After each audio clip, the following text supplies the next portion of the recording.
السلام علیکم ورحمۃ اللہ وبرکاتہ۔ اعوذ باللہ من الشیطان الرجیم۔ بسم اللہ الرحمن الرحیم۔ وَظَلَّلْنَا عَلَيْكُمُ الْغَمَامَ وَأَنزَلْنَا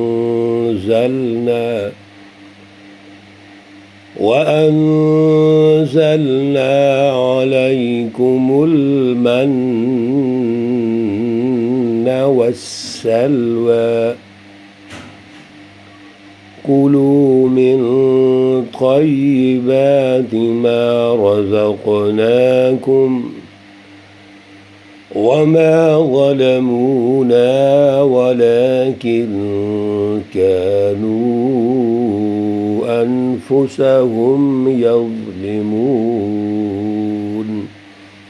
صدق اللہ العلی العظیم۔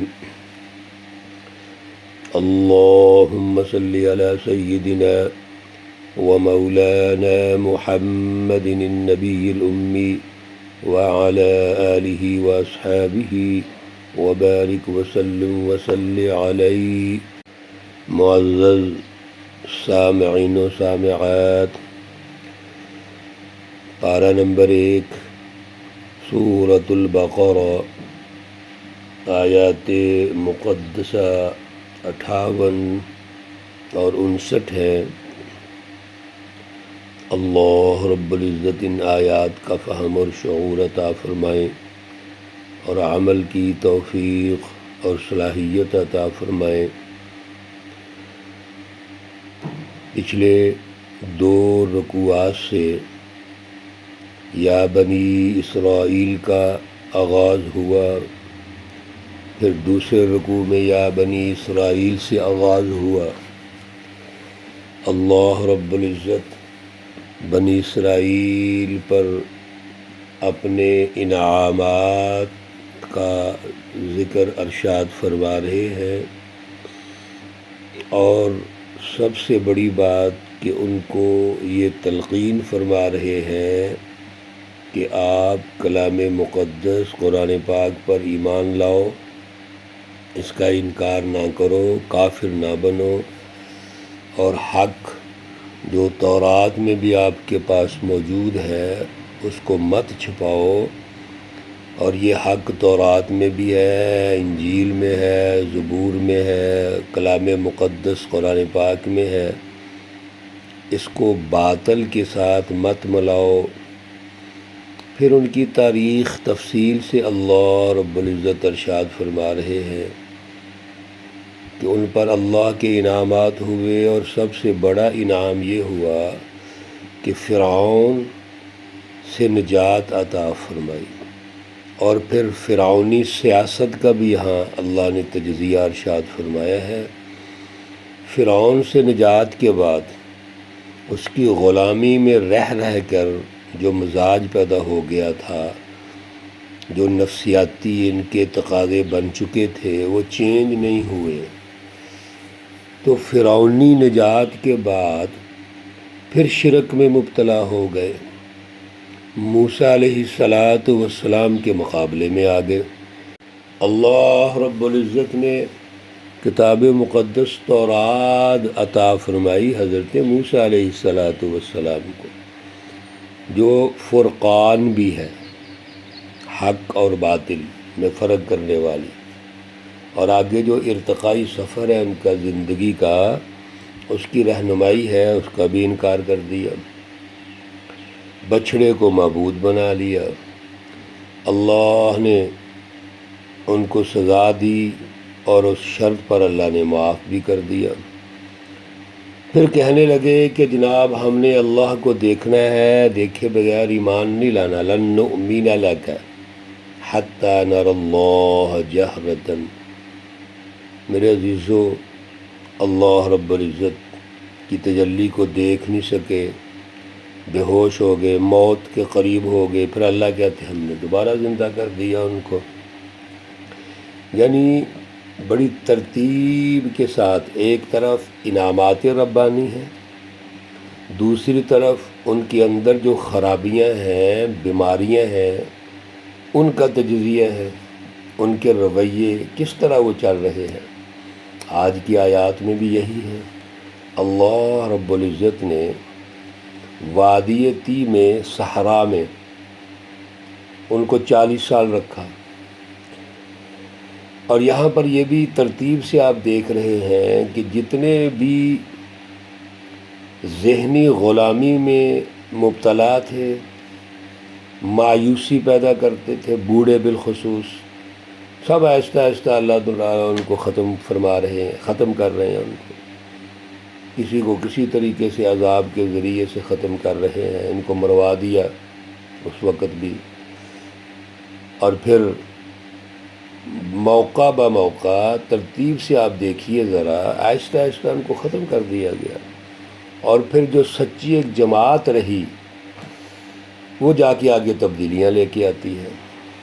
لیکن ان کی اس گفتگو سے، رویوں سے کیا ہمیں سبق ملتا ہے کہ جو ذہنی طور پر غلامی میں ہوتے ہیں، پستی میں ہوتے ہیں، سرمایہ پرستانہ ان کا مزاج ہے، جھوٹ پر اعتماد کرتے ہیں، اللہ سے دور ہیں، شیطان اور شیطانی رویے ان کے اندر موجود ہوتے ہیں، وہ کبھی بھی سچی جماعت کا حصہ نہیں بن سکتے۔ اللہ رب العزت یہاں بھی کچھ انعامات کا بھی ذکر فرما رہے ہیں، ان کی خرابیوں کا بھی، اور پھر عذاب کا بھی۔ ذرا سنیے، وَظَلَّلْنَا عَلَيْكُمُ الْغَمَامَ، اب اس صحرا کے اندر بادل اللہ بھیج دیتے ہیں، سخت گرمی ہے، دھوپ ہے، شدت ہے، حضرت موسیٰ علیہ السلام بھی ساتھ ہیں، ان کی دعائیں بھی ہیں، تو اللہ رب العزت فرماتے ہیں کہ ہم نے تم پر سایہ کیا الغمام، بادلوں کا، وَأَنزَلْنَا، اور ہم نے نازل کیا علیکم، تم پر، المن والسلوى، من اور سلوى۔ اللہ رب العزت نے گرمی سے بچاؤ کے لیے سایہ فرما دیا بادلوں سے، اور غذا تو وہاں ہے نہیں، صحرا ہے، تو اللہ نے ان پر من اور سلوہ نازل کر دیا۔ من یہ جھاڑیوں پہ لگتا تھا، ترنجبین کا اس میں ذائقہ ہے، سلوہ بٹیرے ہیں، صحرا ہے، شام کو بٹیرے جمع ہو جاتے تھے، یہ پکڑ لیتے تھے۔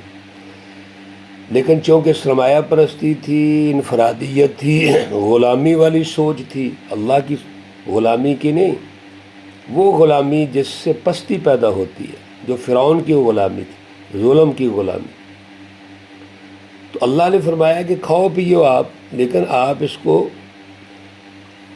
ذخیرہ کر کے مت رکھو۔ انہوں نے ذخیرہ کرنا شروع کر دیا، کلو، کھاؤ،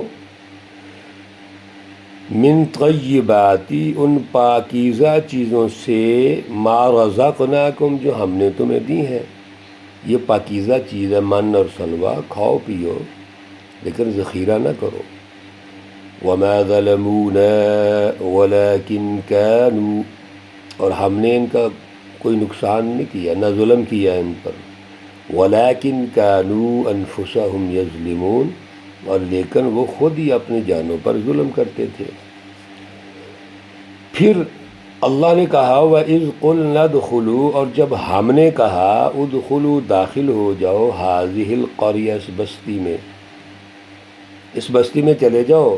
بستی سے مراد مفسرین نے اریحہ بستی بھی لکھی ہے یا بیت المقدس ہے۔ پھر اللہ تعالیٰ نے فرمایا فَكُلُوا، کھاؤ، منہا، اس سے، حیث شئتم، جہاں سے چاہو، رغداً، جتنا چاہو، یعنی کھانے پینے پہ پابندی نہیں ہے۔ اللہ کیسے پابندی لگا سکتے ہیں؟ اللہ نے تو رزق کھانے پینے کے لیے پیدا کیا ہے، لیکن رزق کو استعمال کرنے کے کوئی دائرے تو ہوتے ہیں نا، اس کی باؤنڈریز ہوتی ہیں، کس طرح کھانا ہے، کیا سمجھ کے کھانا ہے۔ یہ تو نہیں سب کچھ ہڑپ کر جو دوسرے انسانوں کے حقوق بھی سلب کر لو، جیسے آج کل ہو رہا ہے۔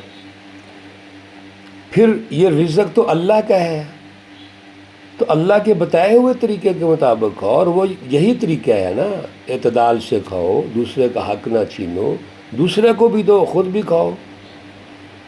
اور رزق پرست نہ بن جاؤ، رزق کی پوجا شروع کر دو، اس کے پیچھے لگ جاؤ۔ اللہ نے فرمایا فَكُلُوا مِنْهَا حَيْثُ شِئْتُمْ رَغَدًا، کھاؤ اس سے حیث شئتم، جتنا چاہو، رغدن جتنا چاہو، حیث شئتم جہاں سے چاہو، لیکن ایک شرط ہے، ایک تو وہ شرط ہے اعتدال، عدل، دوسرے کے حقوق کا خیال، سرمایہ پرستی، رزق پرستی نہیں پیدا ہوگی۔ دوسرا وَادْخُلُوا الْبَابَ سُجَّدًا، اور دروازے سے داخل ہونا ہے سجدہ کرتے ہوئے، یعنی عاجزی، انکساری۔ اللہ کا حکم ہے، یہ اللہ فرما رہے ہیں۔ دوسرا وَقُولُوا حِطَّةً، اور کہو اپنی زبان سے جو لفظ بولنا ہے آپ نے، حِطَّةٌ یعنی بخش دے۔ کیا ہوگا؟ نغفر لکم، ہم تمہیں بخش دیں گے، خطایاکم تمہاری غلطیاں، وسنزید المحسنین، اور ہم جو احسان کرنے والے ہیں، جو نیکی کا راستہ اختیار کرنے والے ہیں، ان کو اور زیادہ دیں گے۔ انشاءاللہ العزیز کل اسی آیت مقدسہ سے درس کا آغاز کریں گے، وقت چونکہ مکمل ہو چکا ہے۔ اللہ رب العزت ان آیات کا اور کلام مقدس کا فہم اور شعور عطا فرمائیں، اور عمل کی توفیق اور صلاحیت عطا فرمائیں۔ ربنا تقبل منا انک انت السمیع العلیم۔ یا الہ العالمین، تمام بیماروں کو شفائے کاملہ عاجلہ مستمرہ عطا فرما۔ یا اللہ تمام مرحومین و مرحومات کو جنت الفردوس میں اعلیٰ مقام عطا فرما۔ تمام ہمارے بھائی بہنیں جو مشکلات میں ہیں، پریشانیوں میں ہیں، عائلی فیملی لائف میں، یا اس کے علاوہ جاب اور کاروبار میں، یا اللہ اس نظام ظلم نے بہت مسائل پیدا کیے ہوئے ہیں، ہمیں ان سے محفوظ فرما، اپنی خاص برکتیں اور رحمتیں نازل فرما۔ وصلی اللہ تعالی علی النبی الامی محمد وعلی آلہ وأصحابه أجمعين وبارك وسلم وصل عليه۔ السلام عليكم ورحمة الله وبركاته۔